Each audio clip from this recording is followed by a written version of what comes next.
Jeg har filmet stort set alle mine eventyr de sidste 15-16 år, og som kassetterne her viser, så har der altså været mange. Jeg tror, der er måske, det ved jeg ikke, 100 kassetter, plus med over en times optagelse på hver. Og blandt andet så har jeg lige fundet min 30-års fødselsdag, som jeg egentlig troede, jeg havde mistet. Men den er sgu her, og der er faktisk nogle fede optagelser på, som jeg vil vise jer nu.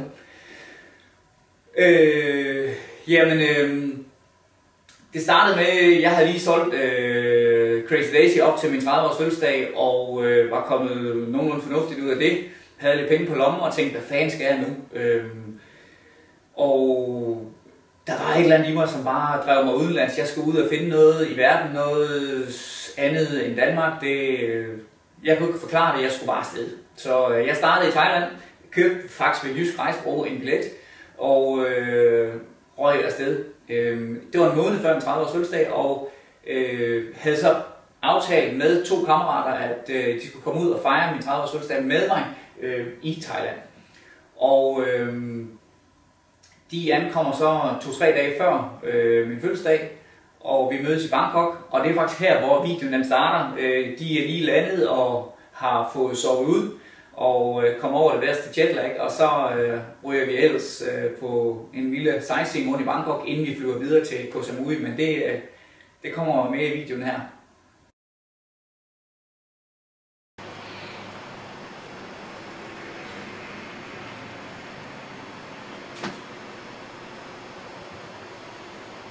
Den er helt galt! Bok! For satan! Bok! Det må jeg ikke gøre sådan noget. Har du sovet godt?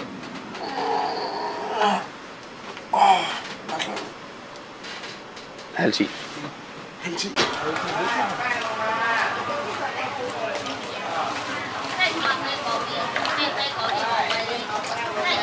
Number one. Number one. Der er så mange mærkelige ting hernede, man forstår det slet ikke. Nu skal jeg simpelthen finde nogle lækkerbiskner herude i Chinatown. Og der er simpelthen alt. Hjertekæmkærer af kulinariske fantastigheder her. Her, der har vi pungen af en ged. Det vil sige, altså testikelpungen for geder, som er syltet. Bagved her har vi noget tørrede fugle, hvor man er kørt over. Kan man se, de er helt flade. Helt flade, fordi de er kørt over af en bus fra Hongkong. Og så følger med hernede. Kan man se her. Herovre i spanden her har vi ko-maveindhold, opkast fra køer. Men det er altså noget af herlige delikatesser. Man skal jo nyde det, når man er herude. Prøv at følge med her.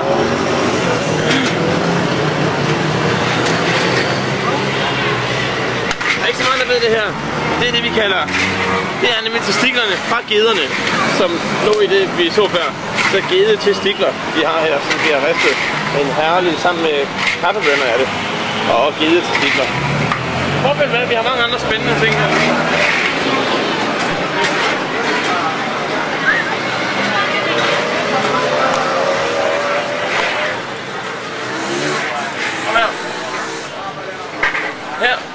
Her kan man igen se, hvordan de har en tendens til at spise ting, der har været kørt over.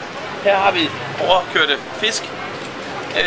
Faktisk er der nogle steder, hvor de har nogle fabrikker med bare damptrumler og biler, som kører over ting.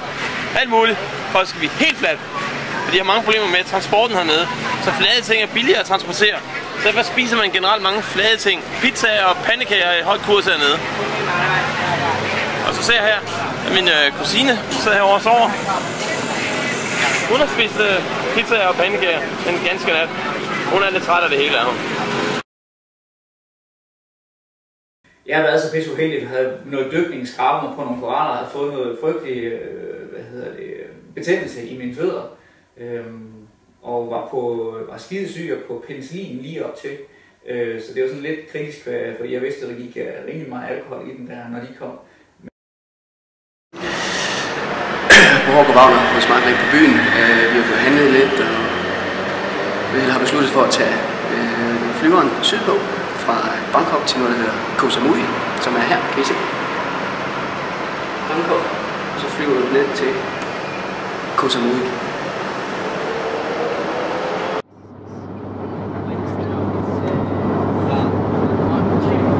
Som I kan se her, så skal vi ned på en bountyø. Koh Samui hedder den. Der ligger 3 øer her lige i træk syd for Syd-Thailand her. Vi har fløjet en tur på cirka en halvanden times tid. Og det skulle være den vildeste bountyø med de bedste dykkefaciliteter. Der er 3 øer i træk.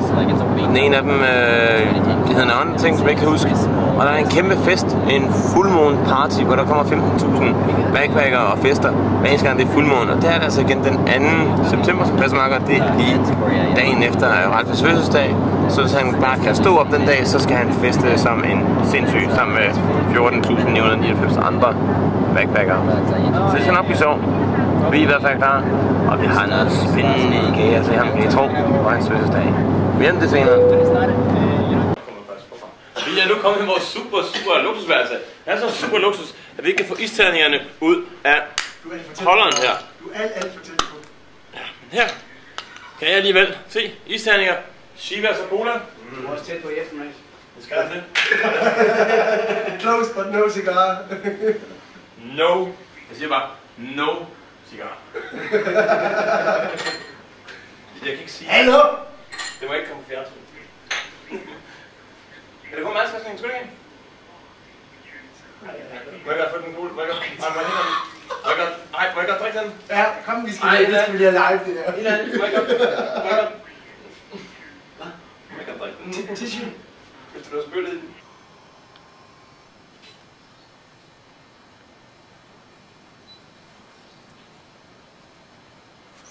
Hun vågner. Og så er vi jo rigtig kommet på Thailand her. Flot. Snart over. Vi er sikker på naboerne. Er du åben? Skal vi have morgenmad? Det er det, vi skal.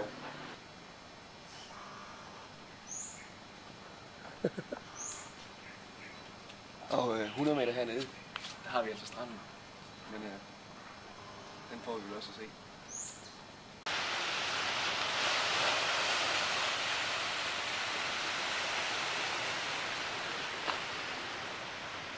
For nok siden var jeg rimelig træt og søvnig. Nu vågner jeg helt op på synet af den her fantastiske morgenbuffet. Som I kan se her har vi en masse skøn frugt. Der er pomelo, der er melon, frisk abenødder, og der er hele bananer og ananas. Når jeg kommer herover, så ikke skal være der, så er der en masse spændende ting her.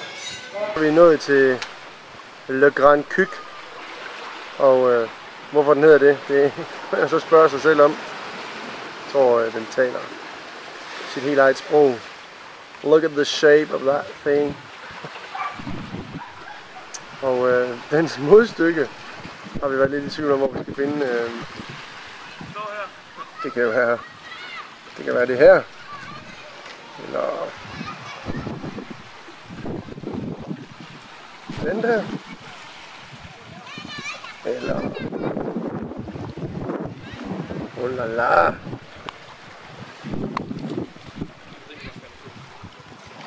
Le Grand Foot? Nej. Der er mange at vælge imellem her.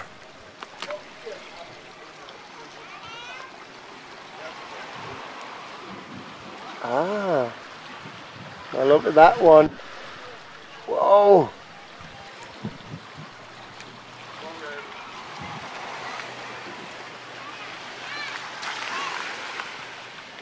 Og vi er klar til dagens kommentar.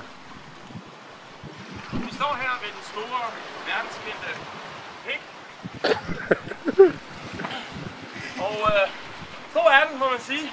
Skuffelsen var lige så stor, da vi skulle se den verdenskendte fisse. For den er her ikke. Det er simpelthen bare to sten, som de kalder fisse. Det var vi rigtig skuffet over, men pikken er der. Ralf han står tæt på. Her er sammen på den her hold. Det skal være faktisk. Så store sten, som man kan snakke om fisse. Det var en fusse. Det er jo rigtig så.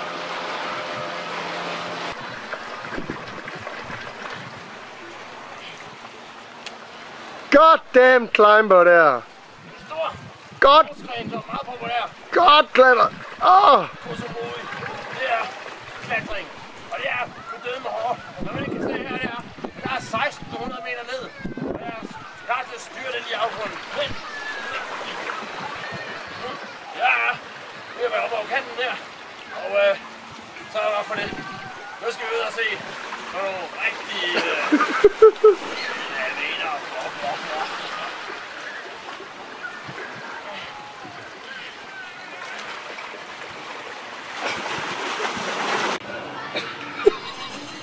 Det der sket nu, ja, jeg har fået en pandekage her. Jeg kan slet ikke holde til, hvor jeg stille. Det kan jeg ikke. Prøv lige at høre, jeg vil fortælle en ting her. Den her pandekage her, den er så tyk som en frisbee, ikke også? Og ved I hvad, der sker? Men han kommer lige derover, ikke? Så står han og kigger ned i pandekagen. Og så han drøner, nyser direkte ned i min pandekage. Jeg skider på det. Jeg skal ikke have noget af den her pandekage. Jeg skal ikke have noget af det her. Jeg skal bare se alt muligt snyse ned i min pandekage. Det skal jeg ikke. Og det er ikke pisse. Der, gør det igen der. Han nyser igen for helvede. Det skider på. Magner er det helt vildt med thai-køkken. Det skider på. Og den er.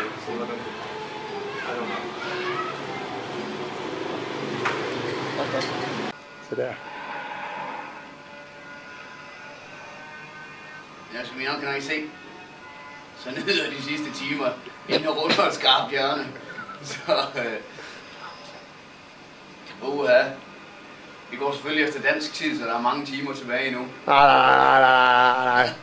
Jeg tror faktisk, du er blevet 30 efter dansk tid. Nej, du har vel 5 timer ekstra efter dansk tid. Ja, så der er 8 timer endnu. Så det bliver nyt. Ingen tvivl om det. Skal vi... Og jeg har jo set flere i rækken gå ned ad bakke, efter de har rundet det her hjørne, så...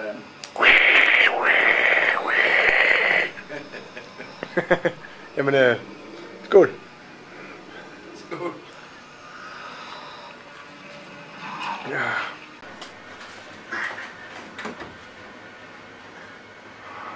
Sådan der.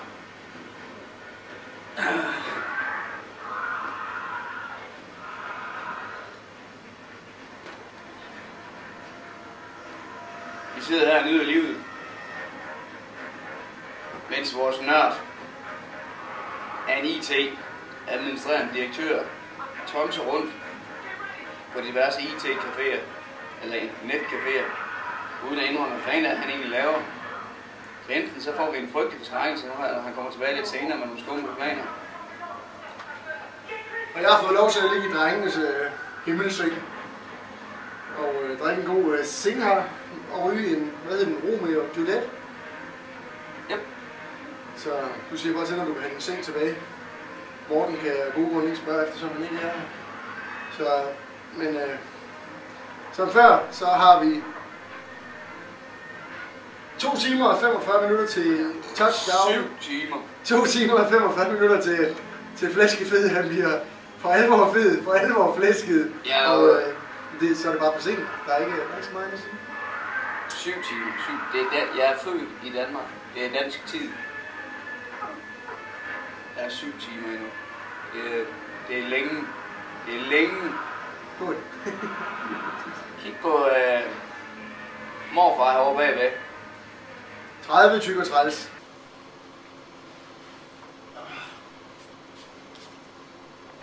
Er I for mystisk nu? Så lå det lidt.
fortsat Reinfeldts fødselsdag her. Det regnede i går, så vi må spille godt i dag. Jeg har udstået på Jets wakeboard, som vi så tidligere. Og jeg giver et par fif her til hvordan man rent faktisk tykker bolden helt ud. Hold øje, prøv at fokusere på 200 meter skiltet der. På 2.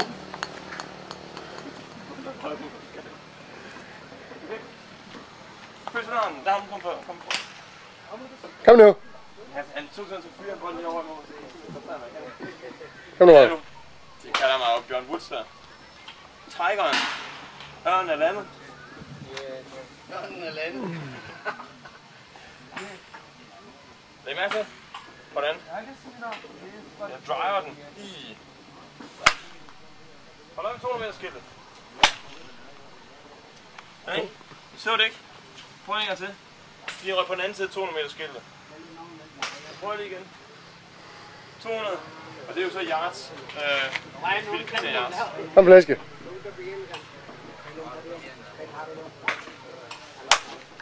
Flaske. Ja. Vi har ikke ramt jorden endnu. Skal jeg finde en eller anden plantagearbejder med det dernede? Med 5 og jern. Hvad ser han kan? 30 år. Prøv at se de lår. Se det gik. Den er ikke landet endnu. Ja.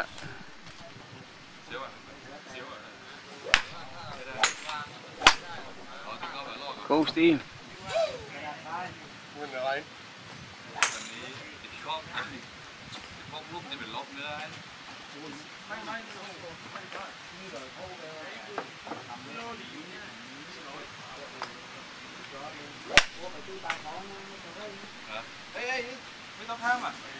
Hvor han tror han er inde i centret, der løfter vægte. Se min time.